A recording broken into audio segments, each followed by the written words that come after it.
Ouais les potox, c'est Antox et bienvenue dans cette nouvelle vidéo consacrée à la critique de l'épisode 6 de The Power. Comme d'habitude ça va spoiler de partout, donc je vous invite à regarder l'épisode de votre côté dans un premier temps et ensuite à revenir sur cette vidéo pour qu'on puisse en discuter tous ensemble. Et nous retournons après ce très long week-end à la cérémonie de la révélation. Pour rappel, il reste 3 joueurs, Maïsan, Carla et Pascal. Et le joueur qui est appelé par Océane n'est autre que Maïsan. Donc Océane s'est bel et bien trompé. Et d'une part, je suis un petit peu content parce que du coup ça veut dire que j'avais eu totalement tort pour l'épisode 5. Ça n'a pas été scripté, apparemment c'est bien... Ça n'a pas été scripté, apparemment c'est bel et bien comme ça que... Ça n'a pas été scripté, le montage n'a absolument rien arrangé pour te faire croire que, en réalité, c'est ça qui s'est vraiment passé. Ça m'avait fait plaisir. Par contre, Maroa qui dit c'est pas Maïsan, pourquoi? Je veux dire, elle a eu l'évidence sous les yeux. Limite, elle lui a fait des aveux. Comment ça, c'est pas Maïsan? Enfin bref, j'étais quand même très content par rapport à la prod et par rapport aussi au montage. Par contre, je peux pas en dire autant pour les candidats parce que bon, déjà, Océane, elle a pas réussi à voir l'évidence. Bon, même, elle était pas présente sur les lieux, d'accord, très bien. Mais je suis persuadé que les autres lui ont dit. Et si les autres ne lui ont pas dit, alors là, c'est absolument honteux. Je veux dire, déjà Maroa qui dit juste avant c'est pas Maïsan alors qu'elle a vu justement dans le salon l'énorme boulette parce qu'elle était présente, c'était l'une des personnes qui l'a suspecté. T'as eu la preuve sous tes yeux, t'as eu plusieurs témoins et en fait c'est ça moi qui me dérange beaucoup. Au-delà de la prod et du montage, dans ce cas-là ça veut dire que c'est uniquement la faute des candidats et c'est d'autant plus grave. Alors pour Océane, je veux bien parce que elle était pas là, ok, elle était pas présente sur les lieux lorsque l'erreur est arrivée. Il y a beaucoup d'ailleurs de candidats qui n'étaient pas là. Mais en revanche, il y en a beaucoup d'autres qui étaient, notamment donc Maroa, il y avait aussi Nicolo, il y avait aussi Pascal. Bon, Carla, encore une fois, elle peut vouloir protéger son ami. Mais il y avait aussi Gab, il y avait plein de monde qui était là. Gab qui, je le rappelle, avait soupçonné, avait émis des suspicions sur Maïsan avant que ça se produise. Donc je comprends pas comment toutes ces personnes-là, alors elles lui ont dit un petit peu avant, juste avant la cérémonie de la révélation, là, lorsqu'il y avait cette petite interrogatoire et tout, ils lui ont dit très bien, mais pourquoi ils ont pas donné d'arguments? Pourquoi ils ont pas justifié leur choix? Tu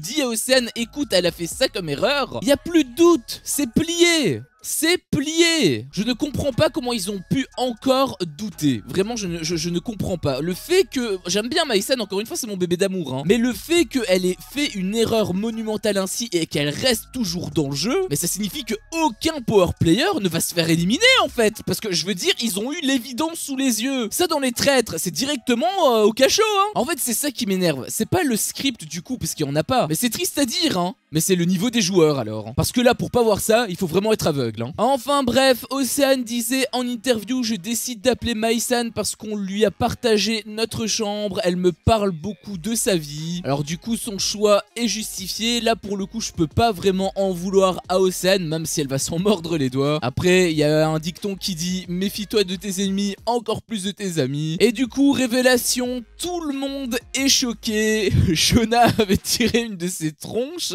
Nicolo n'y croyait pas alors qu'il avait la preuve sous ses yeux. Il avait même dit à Océane qu'il était sûr à 95% que c'était elle. Bien sûr que tu le savais. Nicolas qui dit on l'avait jamais soupçonné alors que Gab l'avait prévenu dans la soirée. Enfin bref. Forcément les jumelles sont énervées. Marine lui avait même dit ouais ce soir tu vas dormir avec ta pote. Carla de son côté l'encensait en disant qu'elle avait été trop forte. Je trouve qu'elle a surtout été très chanceuse mais bon. Maïsan m'avait un petit peu fait rire parce qu'elle culpabilisait plus pour la valise de Carla que pour la place d'Océane. Le même cœur que Cruella. Marine, elle, tu la connais, elle commence à clasher de façon très injuste même, j'avais trouvé. Elle disait qu'elle était vicieuse, qu'elle a dépassé les limites. Bref, elle mélange le jeu et la réalité, ça, c'est pas nouveau. Elle avait même menacé Maïsan qu'elle serait la suivante.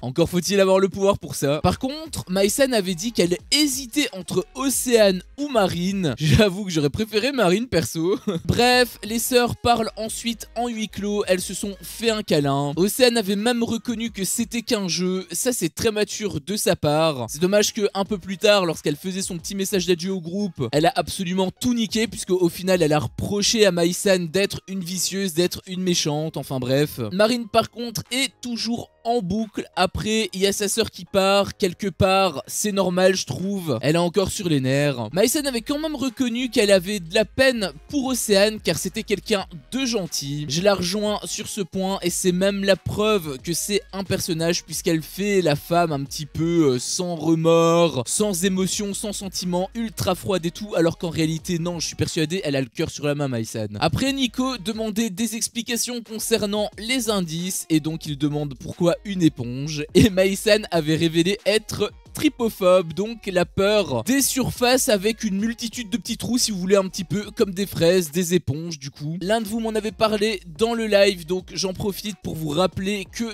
tous les samedis à 10 h, on parle de The Power. Enfin, en réalité, on parle plutôt de télé-réalité, puisque précédemment, on avait fait les apprentis aventuriers, mais je continue ce format-là avec The Power. C'est un format où vous me donnez votre avis, c'est vous qui m'intéressez cette fois-ci, et pas moi. J'adore les échanges, j'adore les débats. J'en profite aussi pour répondre aux commentaires quand il n'y a personne sur le live. Mais bien évidemment, si vous avez envie de me dire ce que vous avez pensé de ce qui s'est passé cette semaine, de certains points où vous n'êtes pas d'accord avec moi dans mes vidéos ou autres, hein, ça peut être vraiment tout et n'importe quoi, eh bien vous êtes les bienvenus, n'hésitez surtout pas à venir, ça me ferait plaisir, et le lien se trouve dans la description. Et puis Carla avait demandé pourquoi le truc de cuisine, donc Gordon Ramsay. Alors ça, on le savait, puisque Maïsan avait dit en interview que c'était son chat qui s'appelait Ramsay. Par contre, ça m'avait pas mal fait rire, parce que c'est Carla qui demandait ça, alors que cette personne qui avait un petit peu enquêté pour l'éponge avait également vu des trucs par rapport à Ramsay, notamment une photo où apparemment c'était chez Carla. Donc c'est à dire que Carla avait connaissance que Maïsan avait un chat, et probablement qu'elle connaissait son nom aussi. Et donc te dire qu'elle savait tout ça et qu'elle demande quand même c'était quoi l'indice, ça t'annonce vraiment son niveau d'implication, hein.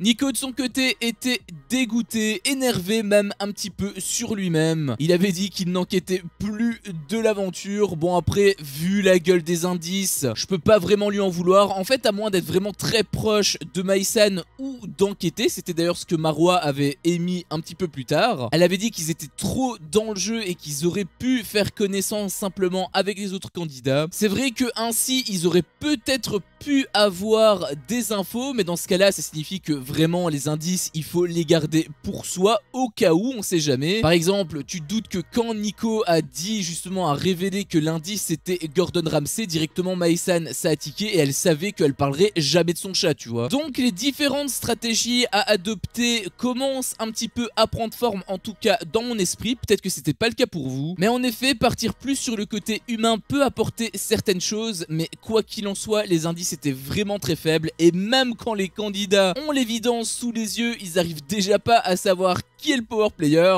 Alors avec des indices ainsi, je t'en parle pas, hein. Nicolo disait qu'ils avaient très mal joué, bah surtout les témoins présents de la scène, en fait, je trouve, notamment lui indirectement. Carla qui en rajoutait une couche en interview en disant, après des tonnes d'aventures ensemble où je me disais qu'elle me mentait sur son QI, là je me rends compte qu'elle est réellement intelligente. Mais quoi? Comment? Pourquoi?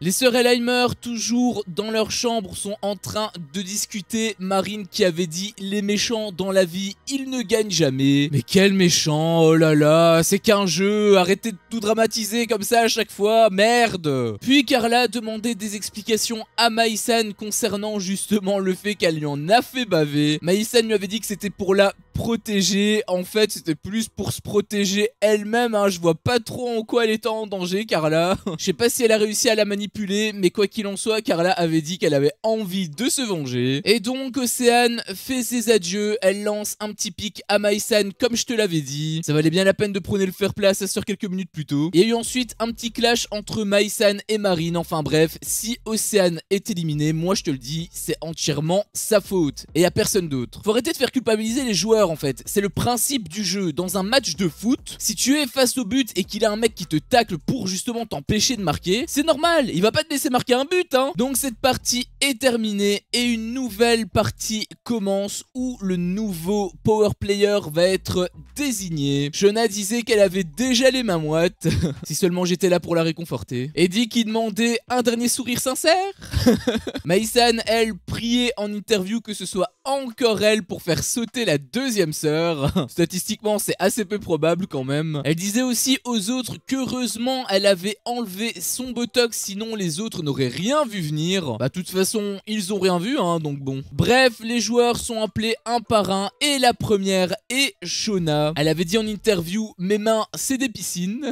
Donc, elle tire sa carte et on ne voit pas sa réaction tout de suite. En tout cas, on ne la voit que partiellement parce que ça a été un petit peu coupé. Mais au vu de sa réaction, j'aurais mis une petite pièce au début, d'autant plus que quand elle était descendue, elle était très bizarre. Elle était un peu agressive, on dirait. Enfin, elle s'était assise, elle avait dit justement que c'était stressant et puis elle avait répété « C'est stressant, oui c'est stressant !» Comme si les autres s'étaient un petit peu foutus d'elle. Elle faisait un monologue toute seule. Marwa avait même dit qu'elle était beaucoup plus sur la défensive que la dernière fois. Nicolo disait aussi qu'elle avait chaud. Après, Shona avait répondu qu'elle était toujours rouge. C'est moi qui serais tout rouge si j'étais en face d'elle. Marwa disait en interview que ça se voyait qu'elle avait plusieurs facettes à jouer, qu'elle était très fut-fut. Et je dois reconnaître qu'avec ses expressions faciales, ça peut lui donner un réel avantage pour mentir. D'autant plus qu'elle est complètement barrée, du coup, tu sais pas trop sur quel pied danser avec elle. Ensuite vient au tour de Yael, surexcité au début, il tenait plus en place.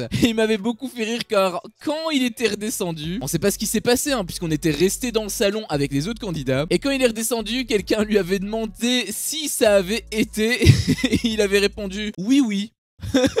Il était plutôt chelou, même Nicolo avait dit en interview qu'il avait une autre personnalité. C'est vrai qu'il était vraiment bizarre. J'avoue que du coup, je sais pas trop. Là, à l'instant T, je mettrais quand même une petite pièce sur Yael, mais en même temps, j'avoue que Shona était un petit peu suspecte. Puis vient au tour de Nicolo qui était extrêmement déçu apparemment de pas être le power player. Kumba avait d'ailleurs dit « Mais si ça tombe, c'est toi. Si ça tombe, c'est Yael. Si ça tombe, c'est Shona. » Et Maïsan avait répondu « Arrêtez de parler d'Yael, il va craquer. » Ils y vont tous un par un. Pascal faisait le malin en disant « El Monomayor, il est là !» Bon, s'il réagit ainsi, tu te doutes bien que en fait, c'est pas lui le power player. Puis vient au tour de Marwa et Pascal m'avait fait hurler de rire car il avait dit « Si personne ne l'a, le dernier qui passe, tout le monde va savoir ce qu'il a. » Et Shona lui avait répondu « Bah non !» Vu qu'on ne sait pas ce que les autres ils ont eu. Ce jeu rend vraiment les candidats marteaux. Même Shona avait dit qu'elle allait voir un psy après. Tu m'étonnes. Et puis, elle redescend sans un mot. Elle faisait un petit peu planer le doute. Elle disait que la première fois, elle avait rigolé. Là,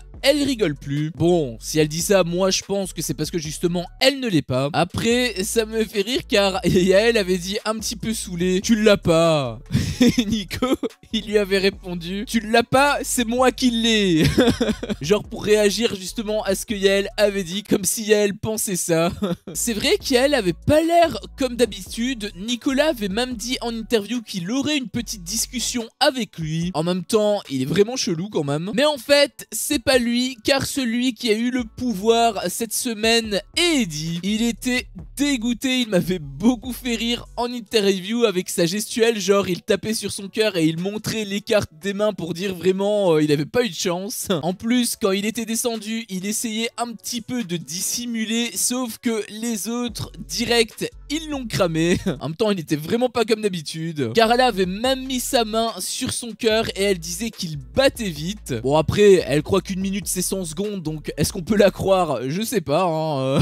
Il était vraiment pas bien et en voyant ça, Yael capte direct que c'est lui, éclair de génie. Et du coup, comme c'est son ami, décide de dire aux autres que c'est lui le power player pour le protéger. Ça, c'était très beau, j'avais trouvé assez surprenant quand même Eddie comprenait pas. Bon, les autres le croient pas trop, encore que certains doutent. Marwa avait dit en interview qu'il était pas fut-fut, il était un petit petit peu comme Océane. Bon après, apparemment, elle avait oublié que Maïsan avait commis cette énorme boulette, donc pas très fut-fut, peut-être un petit peu comme Marwa elle-même, hein. Et Yael en faisait des tonnes, il disait à Marwa que c'était elle la cible. Après, Eddie comprenait pas trop pourquoi il faisait ça, il disait qu'il avait vu sa carte. À ce moment-là, je m'étais fait une petite réflexion. Bon, on sait que c'est pas Yael, hein, il l'avait révélé en interview, c'est purement pour protéger son ami. Mais je me suis dit, imagine, il y a une semaine où en fait, il y a deux power players. Ça, ce serait intéressant. Marine croisait les doigts que ce ne soit ni Karala ni Maïsan qui soit le power player. Tu m'étonnes. Du coup, Nicolo demande à tout son groupe de venir parler en privé, c'est-à-dire Marwa et Gabriel. Il disait en interview qu'il avait des doutes sur Yael et Eddie. Il a du nez, espérons que ça paie cette fois-ci. Mais avant de savoir qui c'est, il demande à son groupe si c'est pas l'un d'eux. Marwa avait même fait une petite blague en disant que c'était elle le power player. Gab était vraiment pas bien.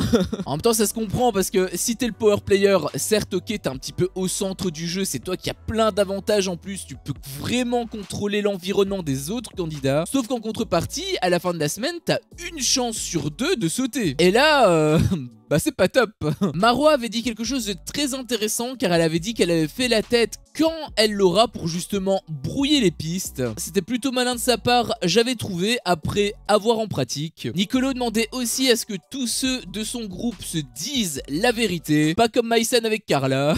Après elle, il y avait de quoi hein, parce que bon, on parle pas de n'importe qui là, hein. On parle quand même de Karla. Hein. Et puis Nicolo faisait part de ses doutes sur Eddie et Marwa disait avec certitude qu'il l'avait pas. Quelle fine détective. Je commence peut-être à comprendre pourquoi elle avait oublié Maïsan hein, au jeu précédent.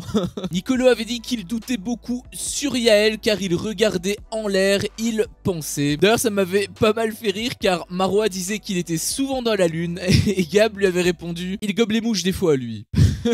Mais ils ont quand même pas mal de doutes sur lui. Nicolo disait à Gab d'aller le cuisiner et Gab avait répondu ok il veut me pécho mais il me dira rien. Donc Yael est gay, j'avoue que je le savais pas. En même temps je suis vraiment trop nul hein, pour ce genre de choses. Les autres dans le salon cherchaient un petit peu Yael, ils le charriaient. Pascal y croyait zéro, il avait même dit en interview quand t'es le power player tu le dis pas. Après avec lui il est tellement perché que tout peut arriver.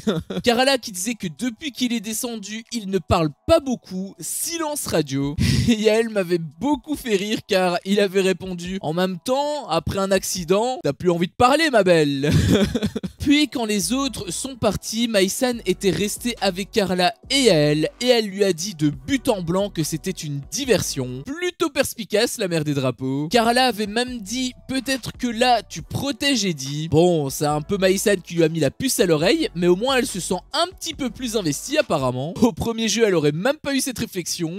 Et puis Nico avait une discussion avec Eddie et croyait bien que c'était Yael le power player. Eddie jouait le jeu donc il lui a rien dit pour l'instant. En vrai c'est une strat comme une autre, je peux comprendre qu'il ait envie de se protéger. Nicolas disait que pour protéger Yael il fallait que tout le monde ait des doutes sur eux pour brouiller les pistes. Du coup, Nico fait un pacte avec son alliance, à savoir Pascal, Marine, Shona et Kumba. Il y a déjà une petite majorité qui s'installe, ça commence pas trop à me plaire cette histoire. Mais bref, ils décident d'être tous bizarres pour protéger Yael. Et en vrai, ça arrange bien Eddie. Et puis, premier pouvoir de la semaine. Comme la semaine dernière, les attributions des chambres. La voix annonce que tout le monde peut dormir dans sa chambre, sauf Maïsan.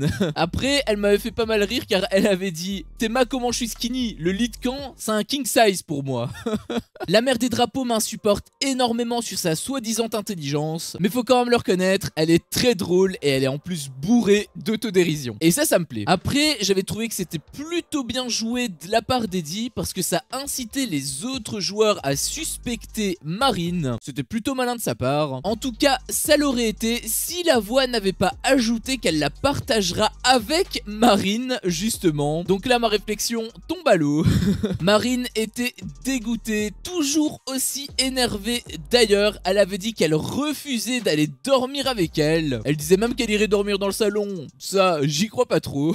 Et donc, Eddie explique pourquoi, et tu l'as compris, c'est pour qu'elles aient une explication. En même temps, ça va faire un petit peu trembler la baraque. Et ensuite, la voix annonce une soirée. Mais avant, le Power Player a envoyé une valise. Pascal part la chercher et celle-ci contient un déguisement d'escargot un peu ridicule. Et en fait, il s'agit du deuxième pouvoir du Power Player. L'un des candidats va devoir passer cette soirée avec le déguisement d'escargot. Et Eddie avait choisi Nicolas. Bon, après, Nico l'a pas mal pris, au contraire, il avait l'air plutôt content, à tel point que Marois se demandait même si c'était pas lui le Power Player. Genre, il se serait désigné lui-même juste pour avoir le kiff de porter ce déguisement. C'est vrai que dans le cross et même dans Objectif Reste du Monde, il a toujours fait des trucs un petit peu comme ça. Et puis, encore une surprise qui n'a rien à voir avec le Power Player cette fois-ci. Une nouvelle arrivée qui est Afida Turner. J'avoue que je sais absolument pas c'est qui. Et Maïsan conclut cet épisode en disant en interview: mais Delta, comment t'as fait? Bah comme toi, en la payant. Ça me paraît évident, mais bref, c'était mon avis sur cet épisode. Un épisode qui était excellent puisqu'on a eu la fin du premier jeu. J'ai été extrêmement content d'apprendre que W9 n'a pas scripté la chose et que le montage nous a pas laissé croire à certaines choses. C'était réellement comme ça que ça s'était passé. Par contre, je suis quand même extrêmement déçu des autres candidats parce que s'ils arrivent pas à trouver le Power Player alors qu'ils ont eu l'évidence sous les yeux, pour moi ça signifie que les joueurs sont vraiment très faibles et malheureusement je pense que peu de Power Players vont être découverts. Et sinon on s'est enchaîné avec le deuxième jeu. Le rythme est assez dynamique, c'est plutôt plaisant à ce niveau là. Au final c'est Eddie le Power Player cette semaine, il était dégoûté. Heureusement qu'il a accompagné Nico et surtout de Yael pour faire diversion parce que c'était plutôt mal embarqué hein.